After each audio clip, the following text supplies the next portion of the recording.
Ang Pilipinas ngayon ay nasa ilalim ng de facto martial law. Hindi man deklarado, pero nararamdaman. De facto martial law. Ayan po yung banat ni Kong Leandro Livesti. Kagabi po ito. Na ayon sa kanya, nakaranas umano ang Pilipinas ngayon ng tinatawag na de facto martial law. Ano nga ba yung de facto martial law? Akala ko po ito, impacto martial law. Kasi yung mga nakaupo sa Malacanang, mga impacto. Bongbong Marcos, magpapaopera nga ba sa kanyang namamagang bituka? Ayan po ay pag-usapan rin po natin dahil po naglabas ng pahayag ang Palacio de Polvoron na meron umanong mga fake news na kumakalat sa social media na si Bungit umano ay nagpapaopera. Mukhang malapit na po mangyari ang wish ni Cara David, no? Boji D, huli na nakipag-meeting po kasama ang mga makakaliwang grupo. Ito po ay naganap bago isampa ng mga makakaliwang grupo ang kanilang impeachment labang kay Bongbong Marcos. Ano po yung nakikita natin dito? Ako ay nakita ko lamang dito ay drama lamang ho ito ng gobyernong Marcos, makakaliwang grupo, si Boji D ang ginamit. Same ang pattern. Kung si Tambaloslos ay nakipag-meeting sa mga makakaliwang grupo lagi, ito naman si Boji D ay nakipag-meeting. Wala. Utak pa rin ito ng bangag admin. Magandang tanghali po sa ating lahat. Palike po muna, pa-share, pa-subscribe. Pakipindot po ang inyong notification bell upang lagi po tayong updated sa ating mga video. Maraming salamat sa patuloy na pagsuporta sa Berada Aguila. At siyempre, suportahan niyo po ang pangalawang YouTube channel ko. Pag-usapan po muna natin itong impeachment laban po kay Bongbong Marcos. Kasi nga po, yung pangalawang isinampang impeachment ay itinanggap na po kahapon at nag-convene na rin po ang Kongreso patungkol ho dito. Nakakalungkot dahil yung inasahan nating impeachment ay hindi nakasama sa pag-convene ng Kongreso kagahapon po. Sayang lang, no? Kasi ayon po sa mga abogado ni kagaya ni Atty. Harold Respicio, Topacio, mga bigating mga abogado, Luna, ay mabigat po ang kanilang mga ebidensya laban po dito sa kay Bongbong Marcos patungkol po sa Articles of Impeachment. Subalit nakakalungkot ay hindi po sila bumalik kagahapon. Ang bumalik lamang ay mga kaliwang grupo. Ito na nga po ang tatalakayin po ng Kongreso. Tinalakay na nga kagahapon at ibibigay na po ito sa mga tradies sa Committee on Justice. Ito po. Anak ng kamuti. Excited po tayo dito na bumalik itong grupo ni Mike Defensor kagahapon. Kaso ang resulta, akahintay po natin hanggang maghapon, wala pong bumalik. Ang bumalik po ay mga kaliwang grupo. Pakinggan po natin ang balitang ito. Narito po. Hindi yan. Narito. Inihain na sa Kamara ang ikalawang impeachment complaint laban kay Pangulong Bongbong Marcos. Para po sa detalye, may express report mula sa Batasang Pambansa si Marian Enriquez. Marian, tinanggap na ba ng Secretary General itong ikalawang impeachment complaint? Yes, Ruth, mag-aalas 11 nga kaninang umaga nang tanggapin ng Office of the Secretary General ang nirefile na impeachment complaint ng Grupong Bayan at Makabayan Bloc. Ito yung ikalawang impeachment complaint laban kay Pangulong Bongbong Marcos. Nakabalik na nga mula sa abroad si Secretary General Sheloy Garafil, pero nananawagan ng Grupong Makabayan na mai-refer o maipadala na agad ngayong araw ang kanilang reklamo sa Office of the Speaker. Sa ilalim kasi ng House Rules, oras na maipile ang reklamo sa opisina ng SecGen, ito ay dapat immediately mai-refer sa Speaker. Pero ayon kay ACT Teachers Party List Representative Antonio Tino, hindi raw sila nakakuha ng definite commitment mula sa SecGen na ipadadala ito agad kay Speaker Boji D. Sinabi raw ni Garafil sa kanila bukas daw ito maipadadala. Tumungo rin ang grupo ng mga complainant sa Speaker's Office at pinapasok ang 3 kongresista. Umaasa silang maisasama ang kanilang reklamo sa Committee on Justice dahil diit nila malalim at may mga argumento silang inilahad sa kanilang reklamo na wala sa unang impeachment complaint na pinupunto ng iba na basurang reklamo. Pangamba ng grupo, oras na ma-refer ito sa Committee on Justice, matitrigger o mag-uumpisa na ang 1-year bar rule at hindi na pwedeng maghain ng reklamo sa Pangulo sa loob ng 1 taon. Betrayal of public trust, nakasentro ang ikalawang impeachment complaint. Samantala, Ruth, formal na ngang nag-inhibit o hindi nasasali si House Majority Leader Sandro Marcos sa anumang deliberasyon ng House Committee on Rules kaugnay sa mga reklamong impeachment laban sa kanyang amang si Pangulong Bongbong Marcos. Ang desisyong ito ay hindi raw dahil sa anumang legal na obligasyon, kundi dahil sa mas mataas na pananagutan, ang pangalagaan umano ang integridad ng Kamara, protektahan ang kredibilidad ng mga proseso nito at panatilihin ang tiwala ng publiko sa konstitusyon. Ginawa raw niya ang hakbang na ito hindi bilang pag-iwas sa pananagutan kundi bilang pagpapatibay nito. Marian, balik session na nga ngayong araw ang Kamara. Tingnan lang, tuloy natin konti. Ano ba ang inaasahan natin? Yes, Ruth. Ngayong alas 3 nga ng hapon, mag-resume yung sesyon ng Kamara at aabangan natin kung ano yung magiging development sa plenaryo tungkol sa impeachment. Kung maisasalang na ba ito sa order of business at ma-refer nga sa House Committee on Rules.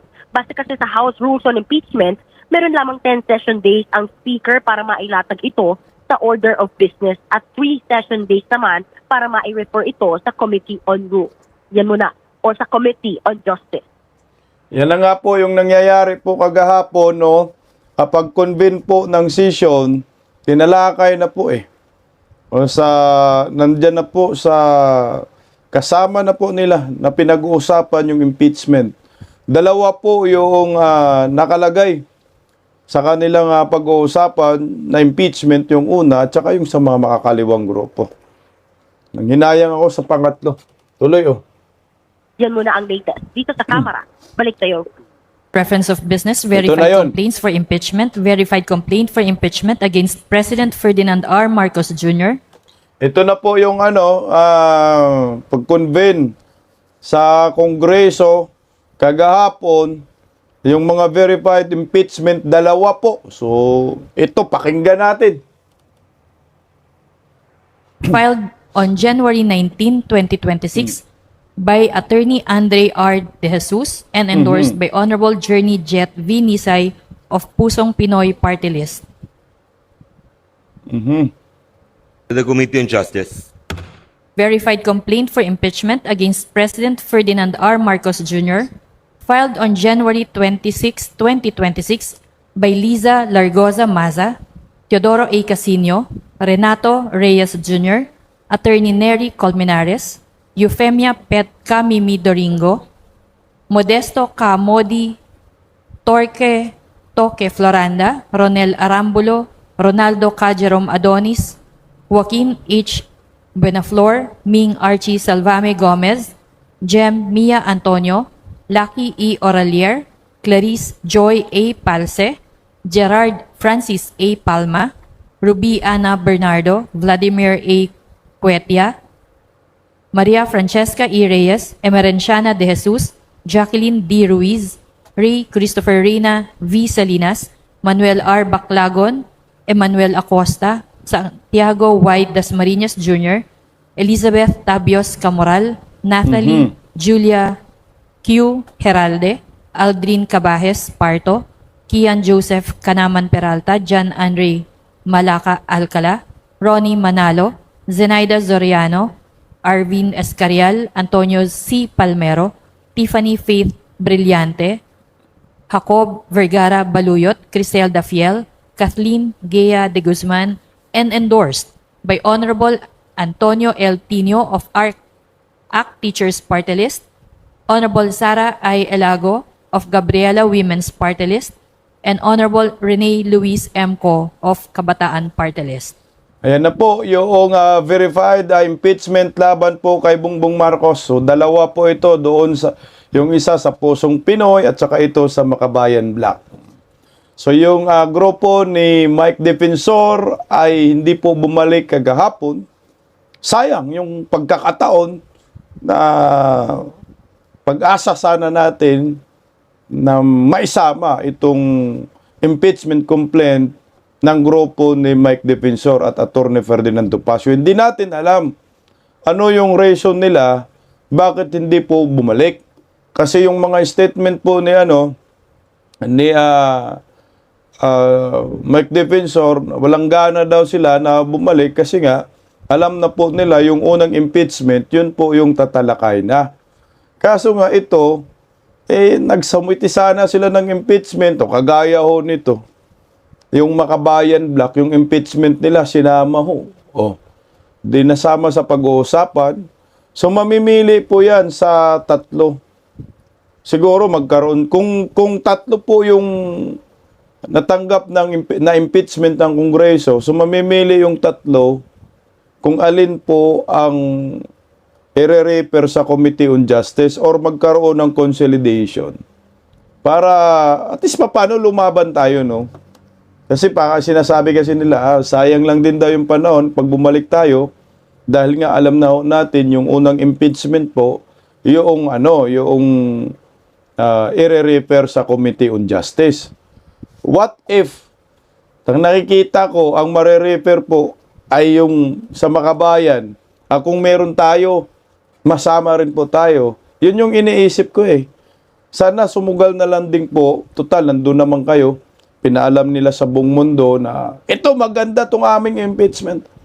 Matibay yung ebidensya, pinag-aralan namin to. Kaso, hindi nila tinindigan ng tuluyan. Hindi natin alam Kasi, meron namang 3 days, no? Wala na rin.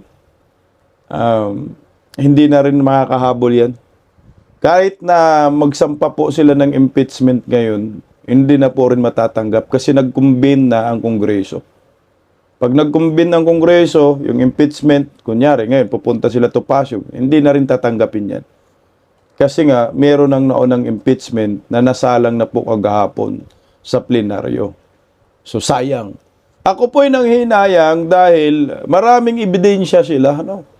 Maganda yung kanilang articles of impeachment at suportado, may substance na sabi nga ho ni Attorney Respecio, ay talagang pinag-aralan nila ito, pinagpuyatan nila ng ilang araw ho. Kagaya po yung nahuli nila na na statement ni sino ba yun? Toby Chanko. Sama sana rin nila, kasama rin yun sa kanilang ebidensya. Kaso, wala na Paano to? Ito, pakinggan natin to. Kay Congressman Toby Tiangco na mismo nang galing. Nalam daw ni PBBM ang umano'y korupsyon sa kanyang administrasyon. Tingnan mo. Miniting pa raw niya si Congressman Martin Romualdez at ngayon fugitive from Justice Zaldico. Ano kaya ang masasabi ng palasyo sa mga pahayag ng kaalyado? Sipin mo inamin na ni Toby Chanko na alam ni BBM ang korupsyon. Hindi man pwedeng makasuhan si BBM kahit merong ganong statement na magtuturo. Ikaw, BBM, alam mo yung corruption, di ba makasuhan? Kailangan ma-impeach muna. Kaya tama sana yung nagsampa sila ng impeachment, kaso hindi bumalik. Narito ang agenda report ni Ivy Reyes. 2 taon na ako dito, wala akong napapagawa dahil kayo ni Saldi, kinukuha niyo yung pera ng Congress. Feeling you. Yun ang sinabi niya. Pinabulaanan ng Malacanang na kumpirmado ang sinasabing usapan ni Navotas City Representative Toby Tiangco na nasaksihan niya raw kastiguhin ni Pangulong Bongbong Marcos, si presidential cousin and late 1st District Representative Martin Romualdez at Zaldico. Ayon kay Tiangco, pinagalitan umano ng Pangulo ang dalawa dahil sa pagkakamkam ng pera sa Kongreso. Martin, kayo ni Saldi, ilang bahay ba ang gusto niyo sa Forbes Park? Gaano karaming aeroplano, helicopter? That is the President's asking, Martin. Yes, helicopter kailangan nyo. Gaano karaming caviar ang kaya nyong kainin? Ilang Ferrari gusto? Marami. Ang pahayag na ito ni Tiangco ay isa sa mga ebidensyang tinitingnan ng kampo ni Attorney Ferdinand Topacio, former Ilocos Sur Governor Chavit Singson at former Congressman Jing Paras at Mike Defensor na alam ng Pangulo ang nangyayari sa kanyang bakuran. Pero sa parehong panayam, sinabi ni Tiangco na naniniwala talaga siyang na walang kinalaman si PBBM sa lahat ng usapin sa flood control scandal. The knowledge that there is corruption but as stated by no less than a member of the legislature, Representative Toby Tiangco, who has no interest in impeaching the president. Kung alam naman pala ng Pangulo na may kumukubra ng pondo sa Kongreso, ano raw ang ginawa niya sa impormasyong ito? Dagdag ng kampo ni Topacio, bukod dito, makapal ang inihain nilang impeachment complaint laban kay Sayang PBBM yan, oh. dahil nilabag-an nila ng Pangulo ang halos lahat ng nasa konstitusyon maliban sa treason. Sagot ng palasyo, Wala pong naibibigay sa ating anumang mensahe ang Pangulo patungkol sa sinasabing pag-uusap nila ni Congressman Toby Tiangco. Pero noon pa man, alam na natin na ang Pangulo ay tutol sa korupsyon. Kaya nga po nagsimula ang pag-iimbestiga dahil naramdaman niya at nakikita niya kung paano ba inabuso ang pondo ng bayan.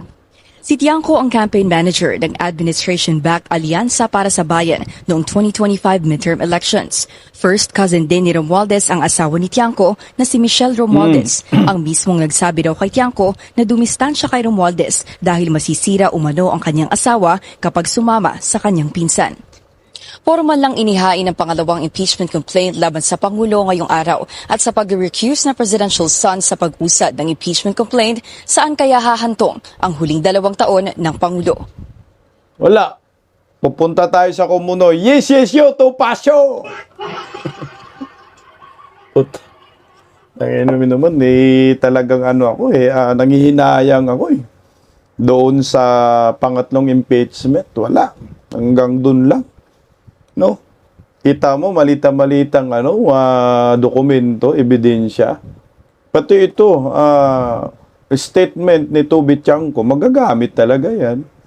Kasi yan ay pag-amin, pagkumpirma na alam ni Bongbong Marcos ang korupsyon. So, alam pala niya, tinutolerate niya. Tolerated ang korupsyon under sa kanyang administrasyon. Ang problema nga, ngayon, mga kabisdak, hindi ho sila bumalik kagahapon. Ako hindi naman ako parang hopeless rin na wala na tayong magawa na si Bongbong Marcos ay ma-impeach, no? Kaya mo in-impeach kasi nga gusto mong maalis sa pwesto. Marami namang pamamaraan Hindi lang naman impeachment Kaso nga, yung pagkakataon nga sana na ito yung isa sa mga paraan na maalis ang isang Pangulo na nakaupo sa Malacanang dahil sa pangungurakot, dahil sa betrayal of public trust, dahil sa culpable violation of law. Wala hindi ho hindi po inaasahan natin na itong grupo ni Ferdinand Topacio, Mike Defensor, ay hindi bumalik. So okay na, ito na nga ho ngayon. 2 impeachment at verified impeachment ang tatalakayin sa Kongreso. So ano po ang mangyayari dito?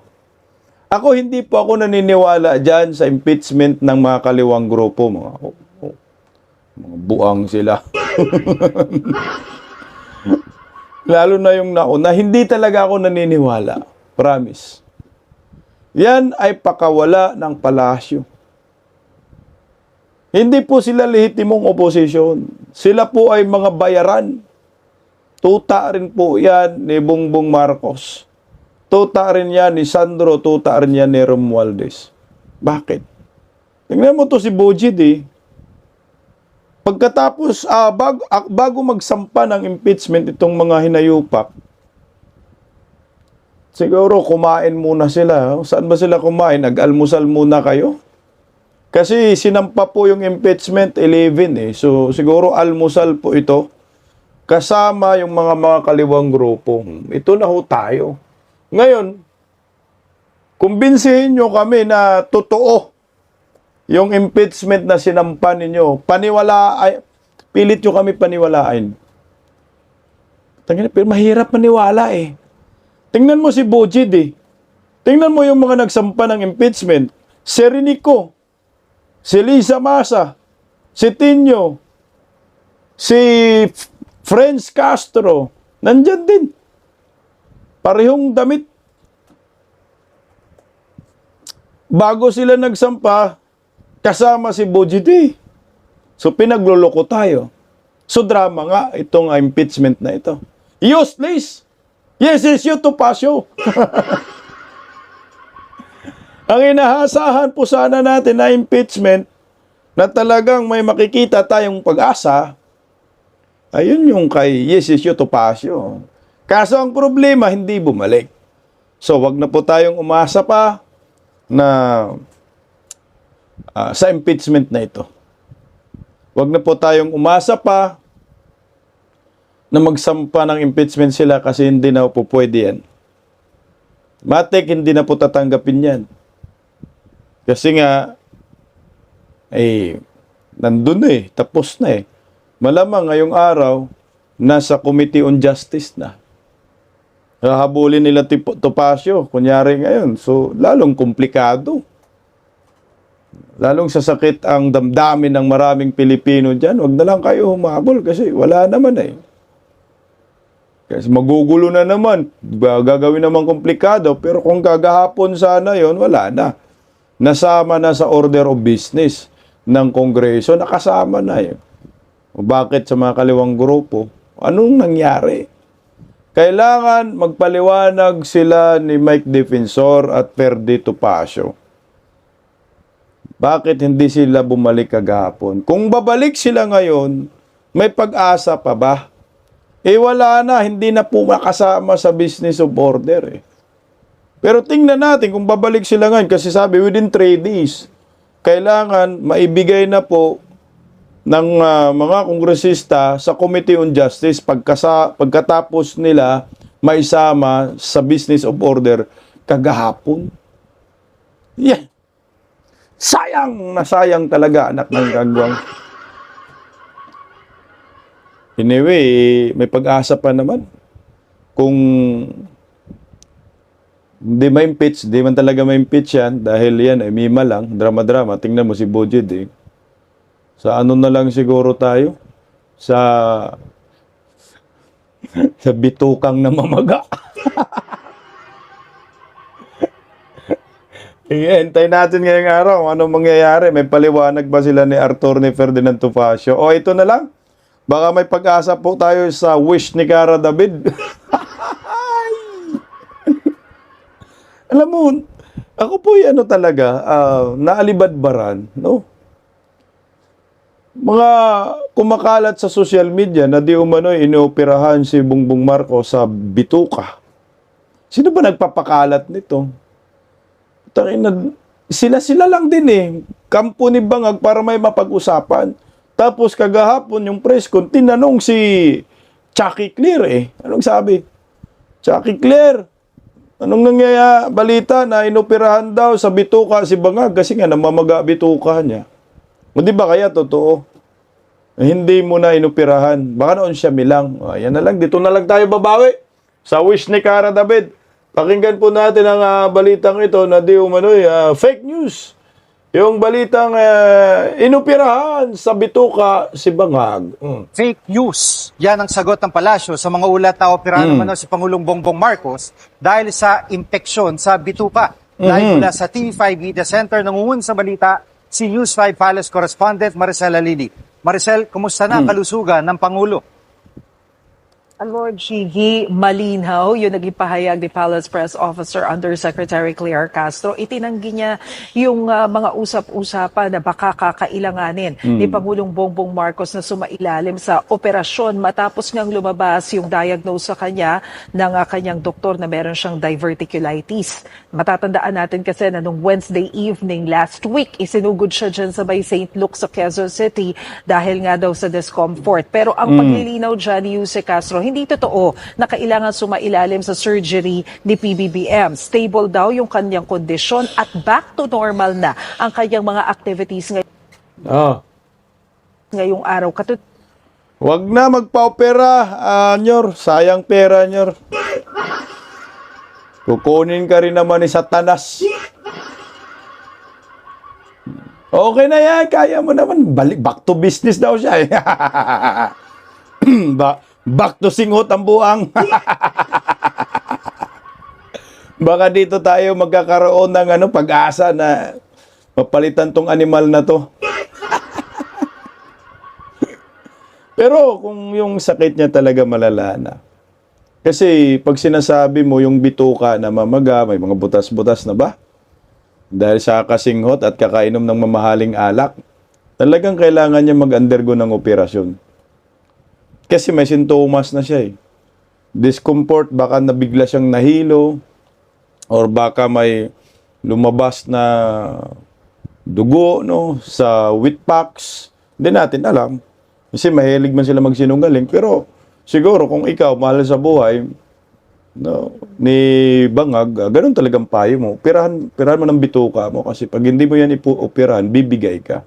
Weak man yan, matanda na rin ho yan. Ambisyo, tuloy-tuloy pa rin.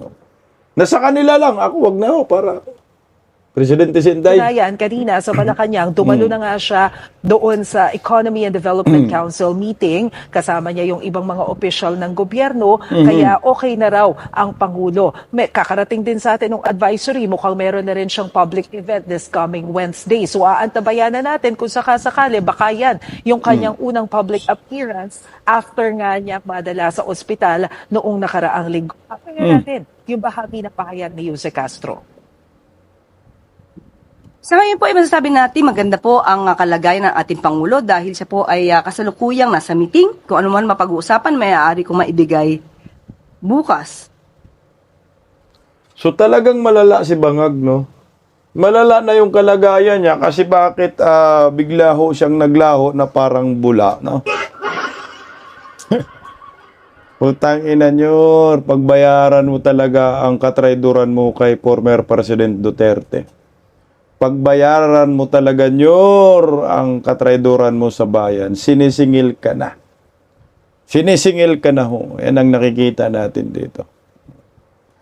Alam mo, pag-usapan muna natin yung sinasabi na ni Leviste na ang Pilipinas ngayon ay nakaranas ng de facto martial law. Ano nga ba yung de facto martial law? Narito pakinggan po muna natin itong si Leandro Leviste. Kagabi po ito eh. Ang Pilipinas ngayon ay nasa ilalim ng de facto martial law. Hindi man deklarado, pero nararamdaman. Marami ay tahimik dahil sa takot na makasuhan. Dahil nakikita na ang mga kritiko ng administrasyon ang mga unang sinasampahan ng kaso habang ang ibang mga kaalyado ay hinahayaan. Dahil dito, ang ibang mga batas ay inaaprubahan ng walang debate at may mga bilyon-bilyon pisong mga budget na hindi kinakwestiyon. Kasama dito ang mga pambayad para sa ibang mga media at social media personalities at mga troll farms na nagpapalaganap ng fake news at umaatake sa mga kritiko ng administrasyon. Ganito din sa panahon ng martial law ni dating Presidente Ferdinand Marcos Sr. Ngunit maraming mga miyembro ng oposisyon, civil society at pribadong sektor ay lumaban sa diktatura. Kahit maraming ikinulong, umalis ng bansa at ginipit ang negosyo, hindi sila sumuko. Ako po ay naniniwala na ang mga nagsasalita ngayon ay magtatagumpay rin laban sa korupsyon katulad ng mga nauna sa atin at ang mga nananatiling tahimik ay maaalala bilang mga kasabwat sa pinakamalaking korupsyon sa kasaysayan ng ating bansa. Umaasa rin po ako na ang mga nagsasalita tungkol sa korupsyon sa gobyerno ay poprotektahan ng taong bayan at gagamitin nila itong pagkakataon upang ibahagi ang katotohanan para sa kinabukasan ng ating bayan. Palakpakan natin.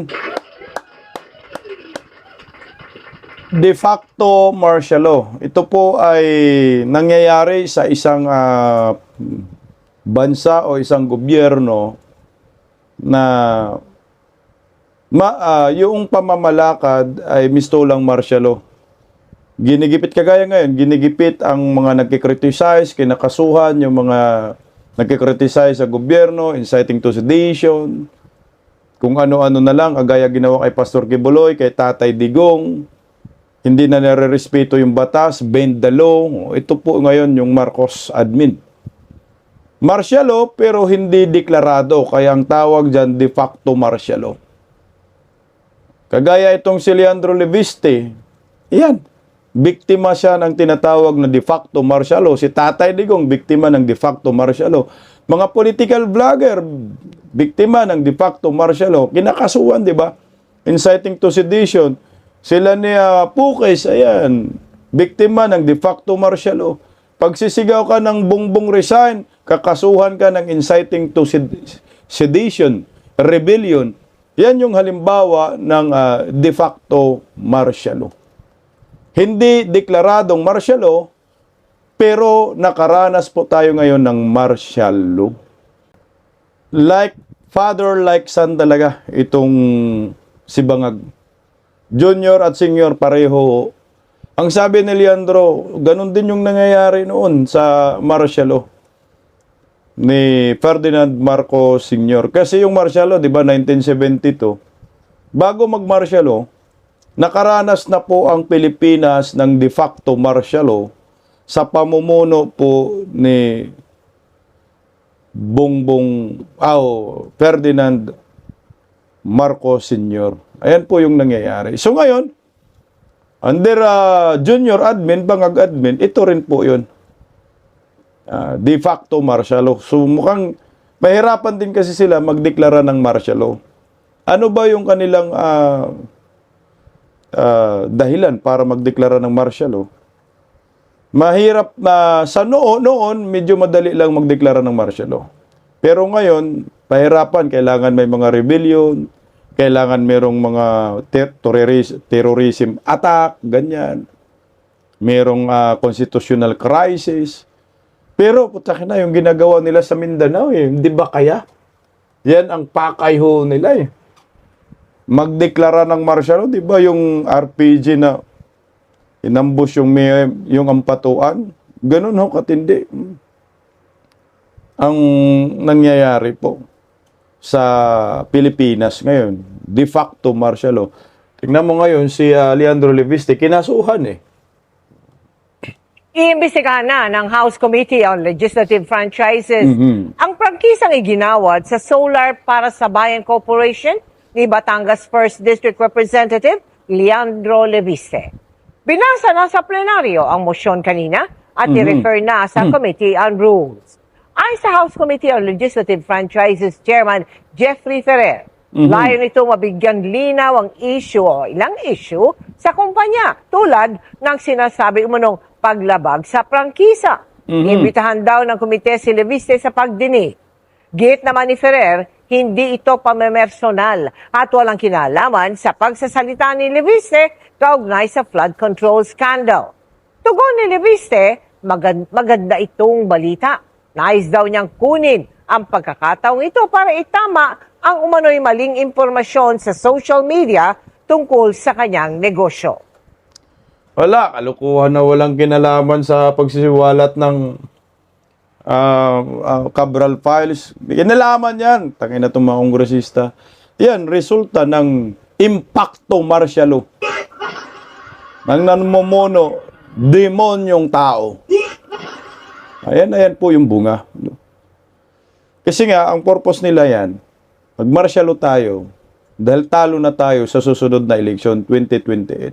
Yan ang nakikita ko Na ngayon nga, pinapalutang nga ni Trillanes na merong bagong unit team, Unipink. Leni Robredo, Bongbong Marcos, magsanib pwersa sa 2028. Nagkaaligaga sila kasi hindi talaga nila matalo-talo ang mga Duterte. Maniwala ko kayo sa akin. Di ba? Sabi ni Trillanes na, mag-ano tayo, magsanib pwersa tayo para matalo natin si Inday Sara Duterte, mga Duterte. Pero tinabla siya ni Hontivirus Mantakin mo, hindi pa nabuo yung Unipink, nawasak na. Sabi, wala kaming ganun, pinag-uusapan. Ito, pakinggan natin muna itong si Antonio Trililing. Ling! Ito. Ay, sorry, hindi yan. Saan pwersa si Leni Lugaw at saka si Bangag? Isinusulong ni dating Senador Antonio Trillanes na magsanib puwersa ang oposisyon at administrasyon. Ito lamang daw ang paraan para matalo si Vice President Sara Duterte sa 2028 presidential elections. Narito ang express report ni Rainiel Pawit. Noong 2022 elections, unit team ng BBM Sara at kakamping ng Lenny Kiko ang matinding naglaban. Pero kalaunan, nabuwag din ang nanalong unit team. Kaya naman may bagong sinusulong na alyansa para sa 2028 presidential election si dating Senador Antonio Trillanes. Yan ang pagsasanib ng mga taga-suporta ni dating Vice President Leni Robredo. at Pangulong Bongbong Marcos. Ang tinutulak ko nga ay magsanib pwersa pa. Ang middle forces, yung mga kakamping and the others with the administration supporters. Kasi pagka ganun, mas malaki yung tsansa talaga na matatalo nyo yung mga pwersa ng mga Duterte. Ayon kay Trillanes, bukas din daw sa mungkahi ang ilan sa kanilang kaalyado, lalo't naghahanda na umano si Vice President Sara Duterte para sa eleksyon. For all you know, hindi na nila kilala si Leni at that time. So, kailangan mo talagang mas maaga-agang magpakilala. Ngayon kasi si Sara umiikot na eh. Kamakailan lang ang magkitang muli ang dating magkatandem na sina Naga City Mayor Leni at Senador Kiko Pangilinan. Bago yan, nagsama-sama rin ang mga tumakbo noon sa Leni Kiko slate na sina Senador Risa Hontiveros, mga kongresistang sina Shell Jokno at Laila De Lima, kasama si Trillanes. Sa podcast interview naman na Let's Talk with Pia Hontiveros, sinabi ni Senator Risa na maaga pa para may mabuong alyansa sa pagitan ng oposisyon at ng administrasyon. Kailangan daw muna itong pag-isipan at pag-usapan lalo't magkakaiba raw sila ng nakaraan. Ang gusto raw ni Senator Risa, magkaroon ng malakas na pambato ang oposisyon, yung most winnable candidate. Nang tanungin naman kung tatakbo siya sa pagkapangulo, sabi ni Senator Risa, bukas siya riyan kung siya ang pipiliin ng kanilang kampo.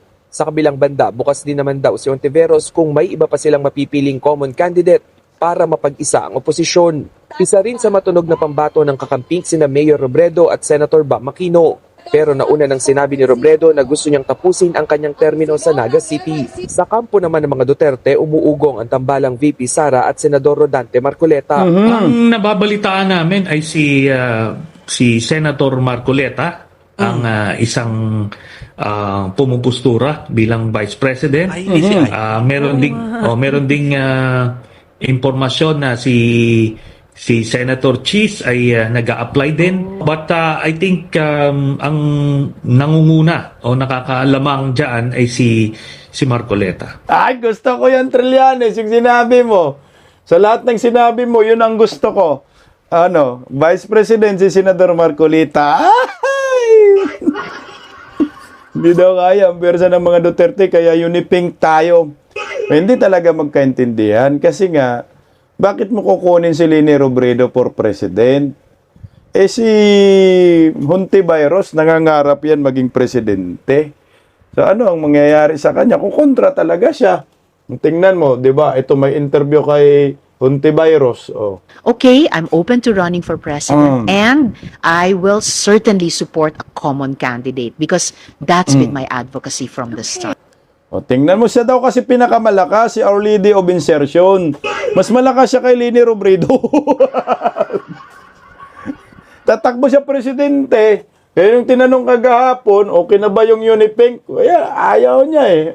Pero yung bagong Uniteam daw po, Sen, may idea na po ba kayo kung sino yung bubuo dito? Wala pa po sa ganyang ito dahil inuuna nga po yung step 1 which is yung pagkakaisa at sama-samang desisyon ng mga opposition or opposition forces. Ang unang kailangan atupagin at inaatupag ay yung pagkakaisa ng lahat ng mga puwersa sa mga pink namin at lampas pa. Lahat ng mga nangangarap ng reforma, ng pagbabago sa sistema at hindi lang sa mga personalidad. Yung iba pong mga tanong ay siguro kung ilalapit sa amin ay pag-iisipan at pag-uusapan, magkakaisahin din at a later stage. Pero first things first muna, pagkakaisa at sama-samang desisyon. Ayan na, nagsasalita na siya ng pagkakaisa. Wala na yan. Hindi kaya, matibag ang Duterte forces eh. Kasi si Trillanes na nga yan, at takdog na nga nagsabi nila, di kaya natin yan. Kailangan magsanipwersa tayo. O sino yung pangtapat ninyo? Yan ngayon pa lang, nagkalitsi-litsi na kayo kasi nga, tingnan mo ang gusto ni Hontiveros siya, maging presidente. Si Trillanes, ayaw ni Trillanes kay Hontiveros na maging presidente. Candidate. Gusto ni Trillanes, si Leni Robredo at si Bangag, yung magtandem eh. Wala rin naman puwersa si Bangag. Wala naman ding supporters yan eh. Ngayon lang, kasi mga politiko lang naman yung mga sumusuporta dyan. Mga buhaya, pero sa ground talaga, mga butante, wala. Galit ang taong bayan dyan. Talo pa rin kayo, maniwala ho kayo. Kahit sino po yung itapat siguro kay Inday Sara, walang panama. Ang nagustuhan ko sa sinasabi lang ni Trillanes, yung matunog daw na ngayon ay si Marcolita at si Vice President Inday Sara. Yan ang pinakamagandang tandem. South at North. Huwag ka na kumopal, manggagamit. Promise, yan ang pinakamagandang tandem para sa akin. South at North. Kasi, kung gusto mong manalo pareho, kailangan merong Mindanao, merong Luzon. Yan ang pinaka-the best tandem. Lalo na po si Marcolita, Iglesia ni Cristo. Nako, sulit talaga yan. Panigurado. Dala. Pero Dilawan, malabo na. Di nauubra yan. Unipink, putang na. Wala naman kayong bilang Nagkaroon lang ng kapangyarihan ngayon ang mga Dilawan, mga Pinklawan because of Bongbong Marcos. Kasi Bongbong ngayon ang presidente, so kumakapit itong mga hinayupa kay Bongbong Marcos. Kaya kagaya ng mga kaliwang grupo, basura man yan sa panahon ni Tatay Digong, pero by this time, nagkakaroon sila ng kapangyarihan, may puwang, dahil binigyan ho ng puwang ng gobyernong Marcos, pinapalakas Ito naman yan sa panahon ni Tatay Digong. Kaya duda po ako kung kakayanin nila ang puwersa ni Vice President Inday Sara Duterte. Lalo na ngayon, hindi umubra yung kanilang mga paninira at nagbumirang. Sinabi nila, kurakot si Inday Sara. Wala namang patunay, puro lang ganyan, akusasyon. At mismong Commission on Audit, sinabi, modified opinion. So yung tuta nila na si Trillanes, sampa ng sampa, kaliwat kanan, labang kay Inday Sara, pero si Tambaluslos hindi sinasampahan, hindi rin uubra yan. Kasi kailangan muna ma-impeach si Inday Sara bago masampahan sa ombudsman. Paano pa pag nagiging presidente na yan si Inday Sara, saan ka tunyo magtatago? Kaya wala pong makakatibag kay Vice President Inday Sara sa 2028 presidential election. Pagising sa umaga, tanghali at gabi, nakikita ko ang post niya, ang hapdi. Paano nga ba to? Di ako makatanggi. Watch ko na lang at isipin ng mabuti. Bisdak Pilipinas. Bisdak, tinig ng katotohanan. Sa bawat vlog may laban sa kasinungalingan. Mulat ang mata, gising ang masa. Bisdak Pilipinas, para sa bayan, gumigising sa diwa. Sa likod ng kamera, tapang ang dala, walang sinasanto kung mali ang gawa. Hinay-hinay, pero palaban. Boses ng tao sa digital na labanan. Bisdak, tinig ng katotohanan. Sa bawat vlog may laban sa kasinungalingan. Mulat ang mata, gising ang masa. Bisdak Pilipinas, para sa bayan, gumigising sa diwa.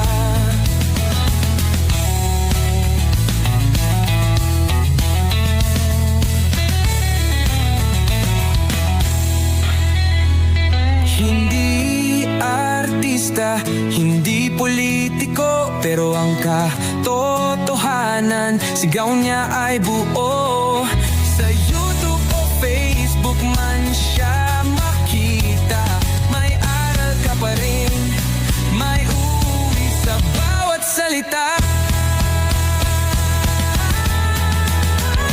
Bisdak, gising sa katotohanan, di lang kwento, kundi panawagan. Sa bawat Pilipinong naghahanap ng liwanag,